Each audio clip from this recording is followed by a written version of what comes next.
Existem minas de pratas e locais onde se refina ouro. O ferro é extraído da terra e do minério se funde ao cobre. O homem dá fim à escuridão e vasculha os recônditos mais remotos em busca de minério, nas mais escuras trevas.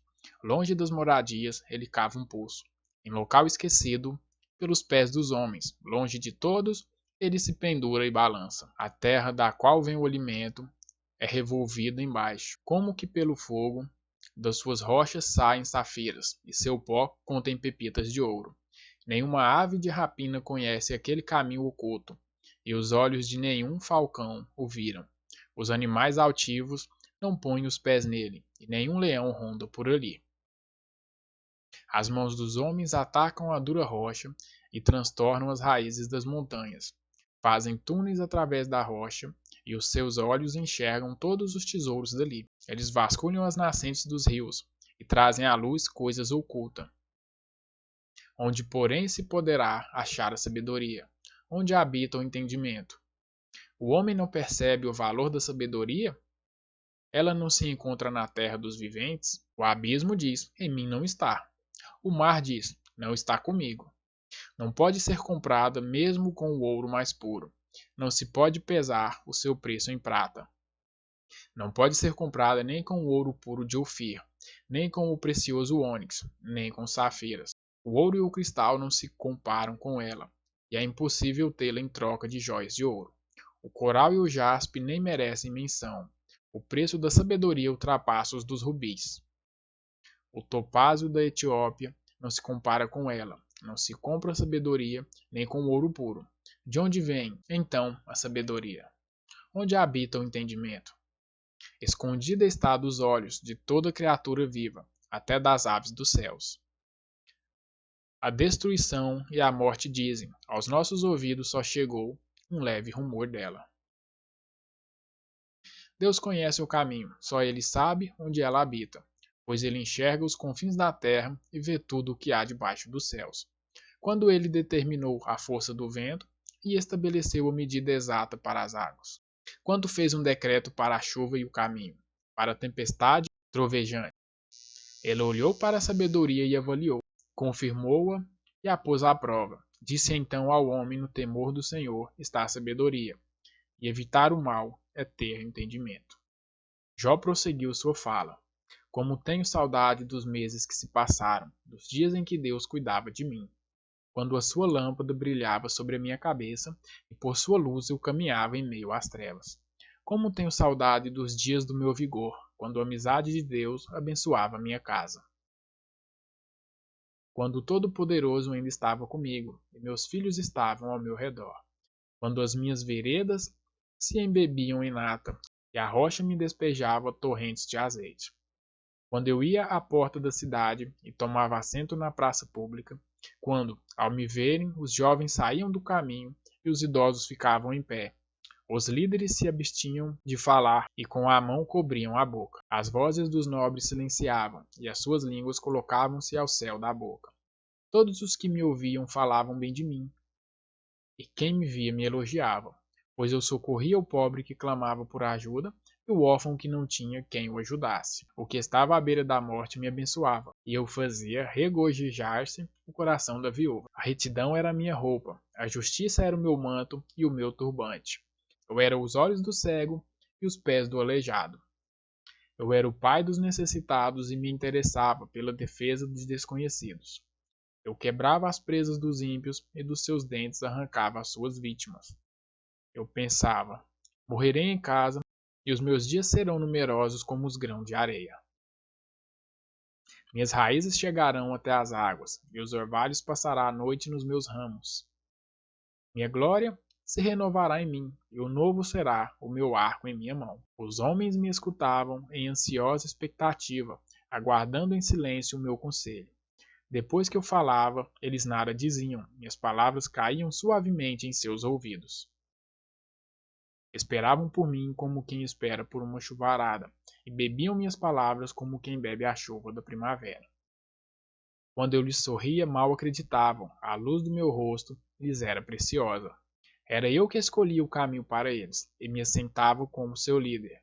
Instalava-me como um rei no meio de suas tropas e era como um consolador dos que choram. Mas agora eles zombam de mim, homens mais jovens que eu, homens cujos pais eu teria rejeitado, não lhes permitindo sequer estar com os cães de guardas do rebanho. De que me serviria a força de suas mãos, já que desapareceu seu vigor? Desfigurados de tanta necessidade e fome, perambulavam pela terra ressequida, em sombrios e devastados desertos. Os campos de mato rasteiros colhiam ervas, e a raiz da giesta era a sua comida. Da companhia dos amigos foram expulsos aos gritos, como se fossem ladrões. Foram forçados a morar nos leitos secos dos rios, entre as rochas e nos buracos da terra. Fugiam entre os arbustos e se encolhiam sob a vegetação. Prole desprezível e sem nome, foram expulsos da terra. E agora os filhos deles zombam de mim. Com as suas canções tornei-me um provérbio entre eles. Eles me detestam e se mantêm à distância. Não hesitam em cuspir em meu rosto. Agora que Deus afrouxou a corda em meu arco e me afligiu, eles ficam sem freio na minha presença. À direita, os embrutecidos me atacam, preparam armadilhas para os meus pés e constroem rampas de cerco contra mim. Constroem o meu caminho, conseguem destruir-me sem a ajuda de ninguém.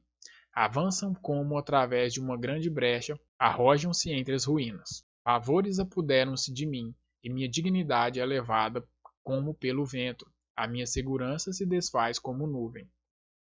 E agora esvai-se a minha vida. Estou preso a dias de sofrimento. A noite penetra os meus ossos.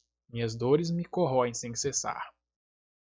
Em seu grande poder, Deus é como minha roupa. Ele me envolve como a gola da minha veste. Lança-me na lama e sou reduzido a pó e cinzas. Clamo a ti, ó Deus, mas não me respondes. Fico em pé, mas apenas olhas para mim. Contra mim te voltas com dureza e me atacas com a força de tua mão. Tu me apanhas e me levas contra o vento e me jogas de um lado a outro na tempestade. Sei que me farás descer até a morte, ao lugar destinado a todos os viventes. A verdade é que ninguém dá a mão ao homem arruinado, quando este, em sua aflição, grita por socorro. Não é certo que chorei por causa dos que passavam dificuldades e que minha alma se entristeceu por causa dos pobres? Mesmo assim, quando eu estava bem, veio o mal. Quando eu procurava luz, vieram trevas. Nunca para a agitação dentro de mim. Dias de sofrimento me confrontam. Perambulo escurecido, mas não pelo sol. Levanto-me na assembleia e clamo por ajuda. Tornei-me irmão dos chacais, companheiro das corujas. Minha pele escurece e cai. Meu corpo queima de febre. Minha harpa está afinada para os cantos fúnebres e minha flauta para o som de prantos. Fiz acordo com os meus olhos de não olhar com cobiça para as moças, pois qual é a porção que o homem recebe de Deus lá de cima? Qual a sua herança do Todo-Poderoso que habita nas alturas? Não é ruína para os ímpios, desgraça para os que fazem o mal? Não vê ele os meus caminhos e não considera cada um de meus passos? Se me conduzi com falsidade, ou se meus pés se apressaram a enganar, Deus me pese em balança justa e saberá que não tenho culpa. Se meus passos desviaram-se do caminho, se o meu coração foi conduzido por meus olhos, ou se minhas mãos foram contaminadas. Que os outros comam o que semeei, e que as minhas plantações sejam arrancadas pelas raízes. Se o meu coração foi seduzido por mulher, ou se fiquei à espreita junto à porta do meu próximo, que a minha esposa moa cereal de outro homem, e que os outros durmam com ela, pois fazê-lo seria vergonhoso crime merecedor de julgamento. Isso é um fogo que consome até destruição. Teria extirpado a minha colheita? Se neguei justiça aos meus servos e servas quando reclamaram contra mim, que farei quando Deus me confrontar? Que responderei quando chamado a prestar contas? Aquele que me fez no ventre materno não os fez também? Não foi ele que nos formou a mim e a eles no interior de nossas mães? Se não atendi os desejos do pobre, ou se fatiguei os olhos da viúva, se comi meu pão sozinho, sem compartilhá-lo com o órfão, sendo que destes a minha juventude o criei, como se fosse seu pai, e desde o nascimento guiei a viúva. Se vi alguém morrendo por falta de roupa, ou um necessitado sem cobertor, e o seu coração não me abençoou, porque eu aqueci com a lã de minhas ovelhas. Se levantei a mão contra o órfão, ciente da minha influência no tribunal, que o meu braço descaia do ombro e se quebre nas juntas, pois eu tinha medo que Deus me destruísse, Temendo o seu esplendor, não podia fazer tais coisas. Se pus no ouro minha confiança e disse ao ouro puro: Você é minha garantia. Se me regozijei por ter grande riqueza, pela fortuna que as minhas mãos obtiveram. Se contemplei o sol em seu fulgor e a lua a mover-se esplêndida. E em segredo meu coração foi seduzido, e a minha mão lhe ofereceu beijos de veneração. Esses também seriam pecados merecedores de condenação, pois eu teria sido infiel a Deus, que está nas alturas. Se a desgraça do meu inimigo me alegrou, ou se o problema que teve me deram prazer, e eu nunca deixei minha boca pecar, lançando maldição sobre ele. Se os que moram em minha casa nunca tivessem dito: Quem não recebeu de Jó um pedaço de carne?